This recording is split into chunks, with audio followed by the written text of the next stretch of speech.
Hey everybody, JJ here. Welcome back for another Wednesday of Zoom networking. It's just a lot of fun to be here. Let me tell you, I get to meet the people on the calls. You guys should be on the calls too. It's just a lot of fun. Today's guest speaker is good friend of mine. Just amazing guy, successful, talented businessman, family man, entrepreneur, just ingenious guy. What he does, and I'm not going to even pull back out, peel the orange for you, but I'll let him tell you a little bit about himself and what he's going to talk about today. Hey, Scott, how you doing, brother? I'm doing well. Thanks for having me. Good to be back again. So I appreciate it. Oh man, it's my pleasure to have you back. So you're in Vegas right now, huh? You're being recognized for some of your accomplishments. Is that right? I've been blessed to do that. Yeah, I've been well, I haven't received it yet, but tomorrow I'm going to be getting an award from the Realty 2.0 conference. They do one in Dubai, and then they do one here in the United States. And so I didn't have the time to go to Dubai this year. Well, you and I'll go to Dubai next year, brother. I'll pack a bag. We'll head on out there. Hey, really quick, can you just summarize for everybody, maybe watching on YouTube or with us today, what you're going to be talking about today? Really just how to expand your company beyond your local market into a larger company, and to be able to create the system to grow it. Fantastic. So with no further ado, brother, take it away. Thanks, everybody. So today, as we talked about, we're just going to be talking about how to expand your company beyond your local market. A little bit about my background. I started my own company in 1998. And between 1998 and I will say 2017, we were working predominantly in the North Shore of the Chicagoland market, venturing a little bit into the city, around the city. But it was at that point in time that I realized that I needed to grow beyond just our local market and to expand throughout the Midwest. So as of today, we now have self-storage facilities. We're in Wisconsin, Illinois. We have multiple in Ohio, Michigan, Kentucky, Virginia, and Maine. And so that is where we are currently, and we're looking to expand that. First step was making sure that we had the ability to do that. And that's where we tested the market first in Chicago. We did 3 different type facilities in the Chicagoland market.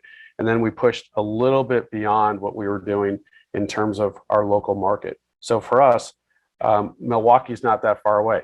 It's an hour away. And so it's something that if we needed to get there, we could get there. And, it wouldn't take us all day to do that. And so we pushed into the Milwaukee market. Once we had that established, then we moved into the Ohio, and we began focusing on a radius of around 5 hours, something that we could drive within a half a day. And so that was how we began expanding it. But ultimately, through all that process, we also identified that when we begin to expand, there's really 2 reasons to do this. One, our major reason was we're looking to what our end play is going to be, who's going to be our end buyer. And that for us was our product. We want to make sure that our product was positioned in such a way that it would draw a buyer to come and buy a portfolio of assets rather than just single assets. So, you might be thinking, well, I'm doing Airbnb, or I'm doing single family homes, or I'm doing 2 flats or 3 flats or whatever it may be. The same thing could apply as you begin to expand your market. Whether or not you're just in your local community and you're expanding into a different city or a different state, all of these concepts apply to the same sort of idea. And for us, we saw that there is a much bigger buyer pool if we get to the portfolio to 100 million plus. And so that was our goal, is to build a portfolio that was over $100 million.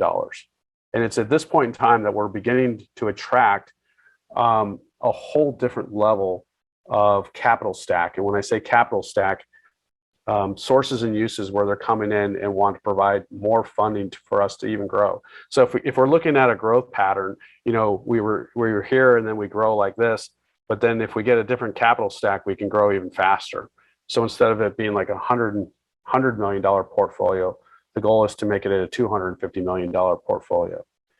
So we can increase our margins by having a larger volume of work. And so that was the second aspect of what we're doing. So the first one was to create a product that had a larger buyer pool, and the second one was to attract a deal flow that we can get a larger capital source. And for us, that's family offices. One of the things that, when in the other organization that we've been all, a lot of us have been a part of, and I was told that I had outgrown the community, which I don't ever believe, because I think we can all learn from it.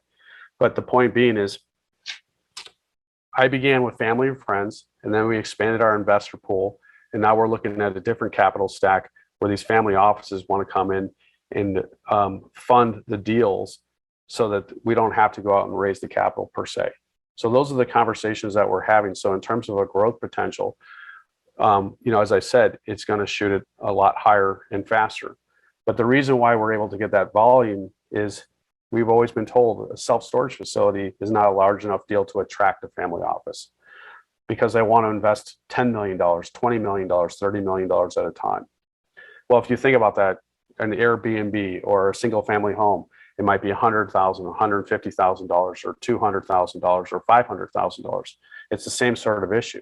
But once you get large enough portfolio that you're beginning to outgrow your own personal net worth and ability to grow, you're going to need another source of income, another source of capital to help grow your portfolio. And so these are the ideas and the tools that we're talking about. So the first one was attract different buyers. The second one was also to get more capital into our company in order to fuel it and keep it going. And so what we realized is, in order for us to do that, one, we have to have the systems. So the first thing we always do is we hire someone locally to make sure that we have our actual eyes and ears on the ground at the location. So we've taken our systems and we've implemented it, but we've also created our systems that our employees can access our same files, our same corporate structure anywhere, because we've given them the software and the means to get into our corporate files and servers. So we have a centralized location of all of our data. The same systems get applied to each project that we do across the board. So whether we're doing a new construction in Michigan, or we're doing a remodel in Louisville, or we're doing something else, we're always looking to use the same sort of systems. That way, when we hire someone locally, we can give them all the specifications, everything that they need, and the drawings, and they can facilitate it, and our director of construction has that oversight. So we built up the infrastructure from the ground up, and that was, when I began building the team, I pulled back this whole system. Okay, I was doing this on my own, but when I began bringing people in, we went all the way back to single family homes, and we're doing some flips, and then we did a new construction.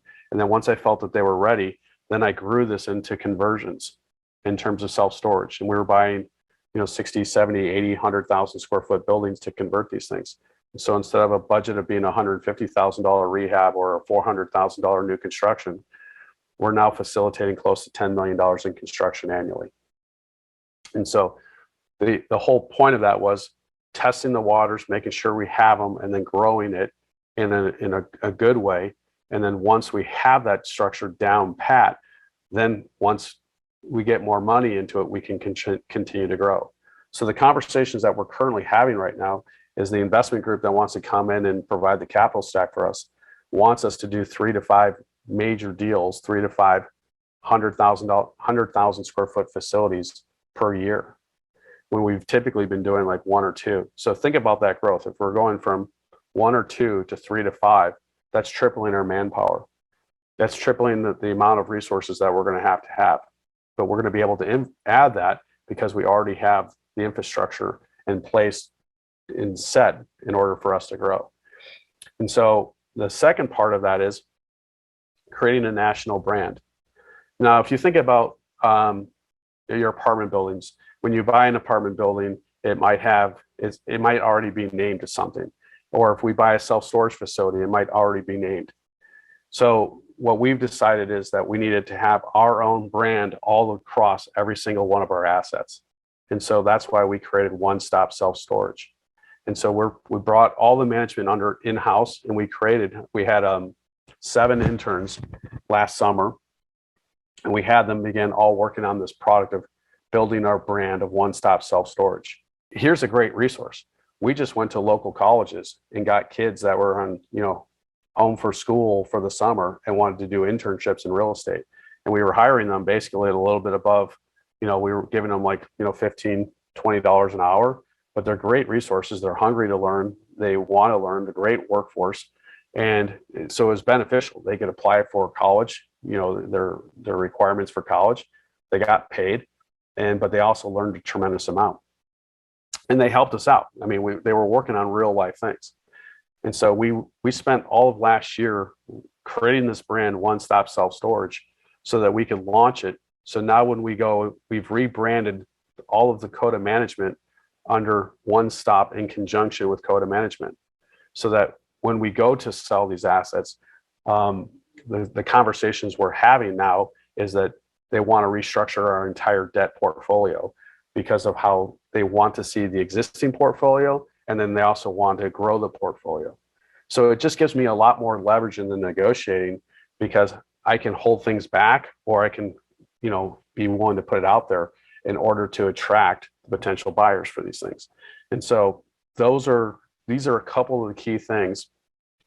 One, testing it out locally, then expanding within a smaller circle of area, making sure you have your systems down, putting people in place locally. I mean, I think a lot of people say, oh, I want to get investing out of state, and they're in California and they want to buy a property in Kentucky. Well, if you're doing that, it's sort of hard if you don't have a system there. But if you do, you want to make sure that you go and find someone who is a management company or someone that can manage that facility that you can trust, and then have the resources behind it to support it. The first couple are going to be harder and going to take you a little bit longer in making sure that you are growing appropriately. But once you get it down, then you can begin to expand and grow a little bit faster. And so we beta tested it for like 3 to 4 years before we really started growing it. And then that's where we've been able to expand. And we just closed on a facility in Michigan. We bought around 300 units, and it was 30% underpriced in the marketplace in terms of the rental rates. And all we're doing is we're going to come in and we're immediately raising the rates. We're going to change the NOI, change the valuation of it, and then look to begin flipping this. But we're also now, because of that facility, now we have the resources in Michigan. We're now looking at doing a new construction build about an hour and a half away from that facility. We're building a new facility. And so again, we have someone there locally that we're working with that understands that market. And that's the key thing, is that we're always working in conjunction with someone locally, so that we're not having to guess or having to spend an entire day driving there for a simple issue. We always want to make sure that we have someone locally. So that's a little bit about what we've been doing and how we've been able to expand and grow. And I'm also giving you, perhaps a little bit prematurely, but a little insight in terms of where we're potentially going and how we're going to be looking at doing this. Because it doesn't really matter if it's Airbnb, if it's single family homes that you're renting, or if it's multifamily. It's any asset. Because if you think about this, Blackstone, Warren Buffett, they're all buying individual assets across the country, and they're grouping these up in portfolios. The thing is, if you get a critical enough mass, then the financing will actually become easier, because it will attract larger dollar amounts instead of having to constantly be looking to raise the money individually. And ultimately, you're going to, outgrow your own personal net worth in terms of the size of the portfolio. So with that, what I'd like to do is open up to any questions. I see there's some comments. And JJ, that's about it. Hey, Scott, that was fantastic, brother. I've heard your success story about what you've done. We've talked a little bit about your growth and your, growth of your business, and how you've built something really phenomenal. And I think, any of you on the call, definitely want to touch base with Scott. Thank you so much. Great value, great content.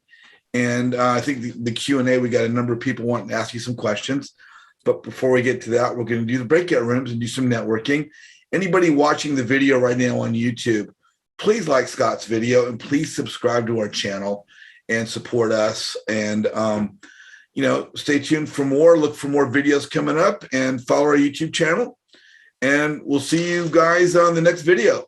Thanks a lot.